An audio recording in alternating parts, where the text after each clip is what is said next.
This video is going to show you how to go through and select photos for your yearbook pages and where to put them and how to make sure you're approved with an editor.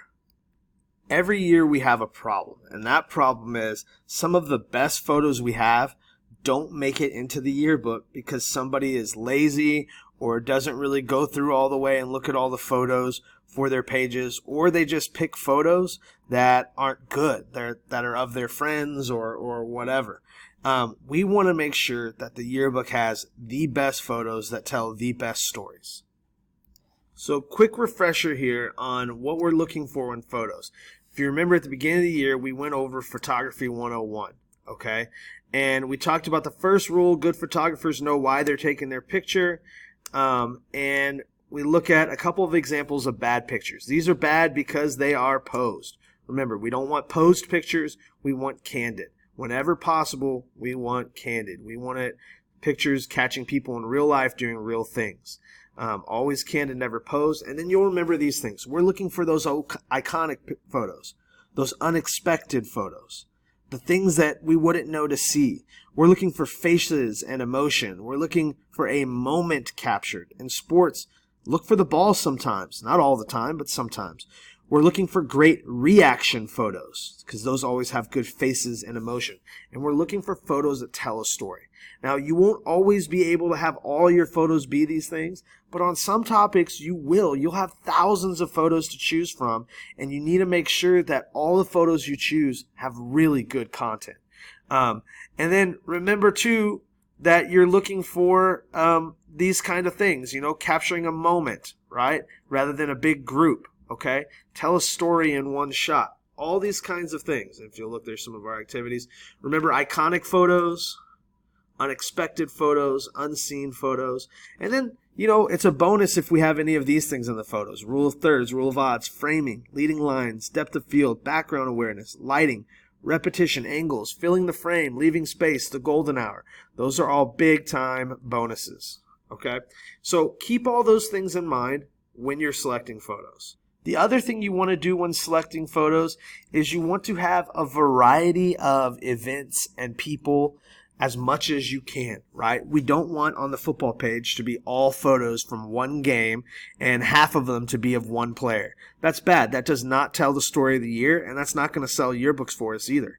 You want to cover as many different people as you can on the page. You should have no other options if you're repeating a picture of someone on a page. Okay, you're looking for as many different people and different events. For orchestra, we don't just want pictures of the concert that they did, if we can avoid it. We want to have pictures of all kinds of different things they did, of behind the scenes things, of some of the fun stuff they did, on the bus, on the field trip, all those different things. We want to tell the whole story of the year. So with that said, keep that in mind when you're looking at photos and pick great photos. Don't settle for a good photo. If you can get great photos, do them. So I'm going to show you how to actually find the photos and the process we go through. So the first thing you're going to do is open Google Drive, and you're going to go to Shared Drives, Holmes Journalism, and 1920 Photo Shoots. And on here, you'll find every photo shoot that's happened so far this year. They're labeled. They have everything there. Now, I'm going to look at tennis, for instance. So if I look down here for varsity tennis, I've got 3 tennis shoots. Well, that should be okay because tennis is a one-pager, all right? It's not a double page. It's one page. All we need to do is find anywhere between 5 and 7 photos for a one-page spread. For 2 pages, we need at least 8 to 12 photos, and sometimes even picking 14 helps, okay? So that's the number we're looking for. So all I'm going to do to start out is I'm going to go to this first tennis folder, and if you can see here how this works, what I like to do is if you highlight one of these, make sure it's not highlighted like this. When it's like this, you have the potential of accidentally pressing spacebar and deleting the name. If you ever do that, press Command and Z at the same time to bring that name back. This is very important. So what I'm looking for is it highlighted with a solid blue bar again, and not like that, okay, because you could accidentally delete the name. So when it's highlighted with a solid blue bar, if you press spacebar, it's going to pop up a preview of that picture. And then you can actually just press down, and it's going to keep showing you previews of the picture. And when you find a picture that you're like, you know what, I like that one. We wouldn't like that one because it's posed, right? But we go through, ooh, here's a good photo, right? I like this one. Some action, some faces, some emotion. So what I'm going to do is press spacebar. And then on this one, 008, I'm going to click on it like this to where I can change the name. And all I'm going to do is press Shift and 8 and add a star to the front of that name. That's saying I like that photo. And notice it jumps to the top of the list.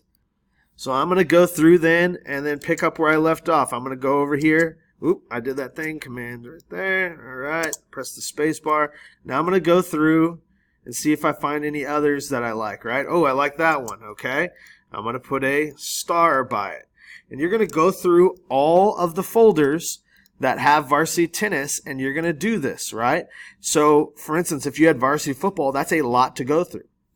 By the way, if you have things like band, dance, cheer, ROTC, you are going to want to look in the varsity football folders.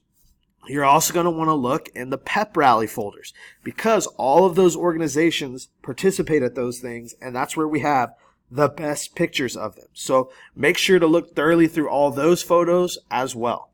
All right.